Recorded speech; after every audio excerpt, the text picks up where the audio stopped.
नमस्कार। आज एक ऐसी कहानी की बात करेंगे जहां कानून और दिल दोनों एक दूसरे के कटघरे में खड़े हैं। कहानी का नाम है खोए दिलों का कानून। तो आइए इस कहानी की परतों को खोलते हैं। सोचिए, कहानी की शुरुआत ही होती है राघव के इस एक वाक्य से। जिस दिन तुम गई थी उस दिन सब डर खत्म हो गया था। ये सिर्फ कुछ शब्द नहीं है, ये तो अपने आप में एक पूरी कहानी बयां कर देते हैं। एक रिश्ते का पूरा इतिहास, उसका इमोशनल वेट, सब कुछ। और बस इसी एक लाइन से हम कहानी के दिल में पहुंच जाते हैं। तो सीन कुछ ऐसा है। एक तरफ है आईपीएस ऑफिसर अवनीश सिंह और उनके सामने है राघव शर्मा, एक ऐसा शख्स जो उनके पास्ट का, उनके अतीत का हिस्सा है। और सालों बाद जब ये दोनों मिलते हैं ना, तो माहौल में जाहिर है बहुत टेंशन है। और सबसे दिलचस्प बात क्या है, वो ये है कि इनका रिश्ता कितना बदल गया है।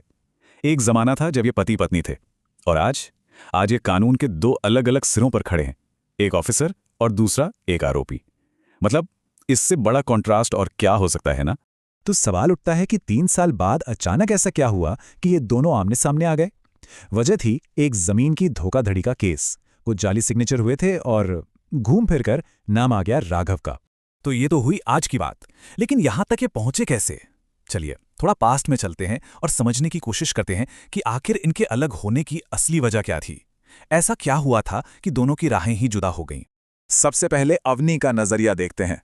उसका कहना था, मैं गई थी क्योंकि मुझे उड़ना था। मतलब साफ है, उसके अपने सपने थे, बड़े एम्बिशंस थे।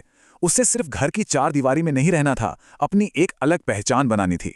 और ठीक इसके दूसरी तरफ था राघव। वो क्या कहता है, मैंने रोका था क्योंकि मुझे घर बचाना था। तो उसके लिए अवनी को रोकना दरअसल अपने घर को, अपनी बनाई हुई दुनिया को टूटने से बचाने की एक कोशिश थी। ये एक डर था। तो देखिए, एक तरफ उड़ने की चाहत थी और दूसरी तरफ घर बचाने का डर। लेकिन इन दोनों के बीच जो असली दीवार थी ना, वो थी उनका ईगो, उनका अहंकार। और इसी ईगो ने कभी उन्हें ठीक से बात करने का मौका ही नहीं दिया। और अब जब ये आमने सामने हैं तो एक साथ दो लड़ाइयां चल रही हैं। एक तो है ऑफिशियल कानूनी इन्वेस्टिगेशन और दूसरी है एक अनऑफिशियल इमोशनल सुनवाई, उनके अपने रिश्ते की, उनके पास्ट की। अच्छा, तो लीगल केस आखिर है क्या? देखिए, राघव पर इल्जाम है कि उसने कुछ फ्रॉड जमीन के कागजों पर साइन किए हैं। अब उसने ऐसा क्यों किया? हुआ ये कि एक कॉन्ट्रैक्टर था महेंद्र सिंह। उसने राघव को ये कहकर साइन करवा लिए कि ये किसी सरकारी नौकरी की स्कीम के लिए है, और राघव ने अपनी मजबूरी में आकर साइन कर दिए। और इन सब कानूनी बातों के बीच अवनी एक सवाल पूछती है, क्या तुमने कभी सोचा कि मैं लौट सकती हूं? ये सवाल ये दिखाता है कि ये मामला सिर्फ कानून का है ही नहीं, उनके बीच आज भी बहुत कुछ अनकहा, अनसुलझा है। और फिर कहानी में आता है एक बड़ा ट्विस्ट। वो जो ठेकेदार था महेंद्र सिंह, वो अपना गुनाह कबूल कर लेता है। वो मानता है कि उसने राघव को गुमराह किया था, कि राघव का कोई क्रिमिनल इरादा था ही नहीं। और इस एक कबूलनामे से सब कुछ साफ हो जाता है। राघव बेगुनाह साबित हो जाता है। तो अब हम कहानी के क्लाइमैक्स पर हैं। यहां सिर्फ लीगल केस ही सॉल्व नहीं होता, बल्कि उनके पर्सनल टकराव का भी एक हल निकलता है। तो ऑफिशियली इन्वेस्टिगेशन का नतीजा आ जाता है। क्योंकि राघव का कोई क्रिमिनल इरादा था ही नहीं, कोई सबूत नहीं था, इसलिए उसे अरेस्ट नहीं किया जाता। वो कानूनी तौर पर आजाद है। लेकिन ये तो हुई कानून की बात। उनके रिश्ते का क्या? वो दोनों अपने रिश्ते को एक दूसरा मौका देने का फैसला करते हैं, लेकिन कुछ शर्तों के साथ। पहली शर्त, अब कोई खामोशी नहीं होगी। जब भी दूरी लगे बात करेंगे। दूसरी, ईगो को रिश्ते से दूर रखेंगे।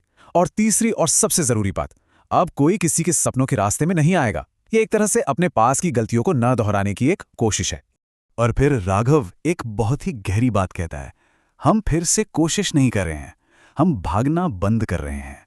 मतलब वो जीरो से स्टार्ट नहीं कर रहे हैं, वो बस जो इतने सालों से एक दूसरे से भाग रहे थे ना, वो भागना बंद कर रहे हैं ताकि मिलकर फ्यूचर को फेस कर सकें। और यहीं पे कहानी हमें एक बड़े सवाल के साथ छोड़ जाती है। क्या जो एक बार टूट जाए उसे हूबहू वैसा ही जोड़ा जा सकता है, या फिर हम उन टुकड़ों से कुछ बिल्कुल नया बनाते हैं? शायद यही है खोए दिलों का कानून, कि आप पास्ट को मिटा तो नहीं सकते, लेकिन हां, उससे भागना बंद करके एक नया भविष्य वो जरूर लिख सकते हैं।